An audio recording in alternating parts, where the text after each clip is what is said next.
Good afternoon, bonjour, unasukat. I want to begin by acknowledging the wildfires that are burning across many parts of Canada, including in my home province of Newfoundland and Labrador.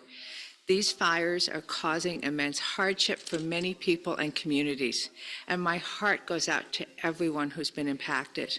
My sincere thanks to all the first responders, including members of Canada's Coast Guard, and the countless volunteers who have worked around the clock to extinguish the fires, coordinate shelters, mobilize emergency services, and who are holding communities together amid this time of heightened fear, anxiety, and uncertainty.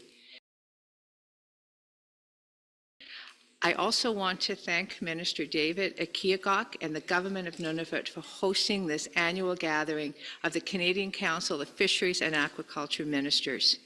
Nunavut is a fitting location to hold a meeting of this nature because it embodies the principles that guide this government, the territory, and its people, like respect for others, care for people and the environment, openness, welcome, and inclusion. Decisions made through discussion and consensus, innovation and resourcefulness, and working together for a common cause. This past week, I have had the privilege of spending time in the north, starting in Yellowknife, traveling through Hay River, Inuvik, Rankin Inlet, and now here in Iqaluit. Each community has underscored the importance of our fisheries to people's livelihoods, cultures, and economies. These are places where sustainable management of marine resources goes hand in hand with supporting the vibrant rural and coastal communities that sustain our fisheries. That perspective guided my discussion here over the past 2 days. I met with my provincial and territorial counterparts, and together we shared views on the opportunities and challenges facing Canada's fisheries and aquaculture sectors. This was also the case during our meetings with national Indigenous leaders who continue to play a key role in the co-management of Canada's marine and freshwater resources. We discussed several cross-jurisdictional issues, including how we can work together to grow Canada's fish and seafood sectors.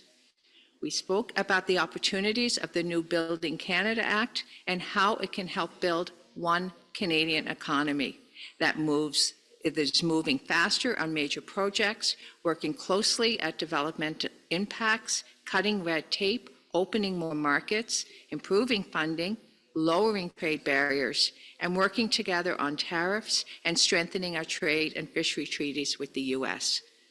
We also had a very good conversation about how we can sustainably grow and develop aquaculture within our various jurisdictions. By sharing best practices, upholding environmental standards, and investing in innovative technologies, I believe Canada can become a global leader in the next generation of aquaculture production. More broadly, we discussed ways we can better support sustainable fisheries. We exchanged ideas about working more closely with Indigenous groups to co-manage our aquatic resources. And we agreed that greater enforcement is needed when it comes to addressing illegal fishing and unreported sales. We also heightened our collective commitment to combating aquatic invasive species which pose a serious threat to our fisheries, ecosystem, and economy. As ministers, we are united in our efforts to prevent the entry, spread, and establishment of aquatic invasive species in Canadian waters. This includes supporting inspections at international and federal border crossings. For species that already have a foothold in our waters, we will continue to work together to detect, respond, and manage and control them to the best of our abilities. As you know, Canadians have high expectations of their elected officials, and rightly so. They are looking to us to provide leadership on provincial, territorial, and national issues that affect their lives and livelihoods. Gatherings such as this one help us build consensus, share knowledge, and propel us forward as we strive to grow a blue economy in ways that are economically prosperous, environmentally sustainable, and socially responsible. I value and appreciate what everyone has brought to the table over the past 2 days, and I look forward to seeing what we will accomplish together in the years ahead. Once again, I'd like to thank Minister David Akiagok for hosting us in beautiful Iqaluit, sharing the region's rich traditional Inuit culture, and welcoming us with such warm hospitality. Thank you. Merci, Kuya Namik. Thank you.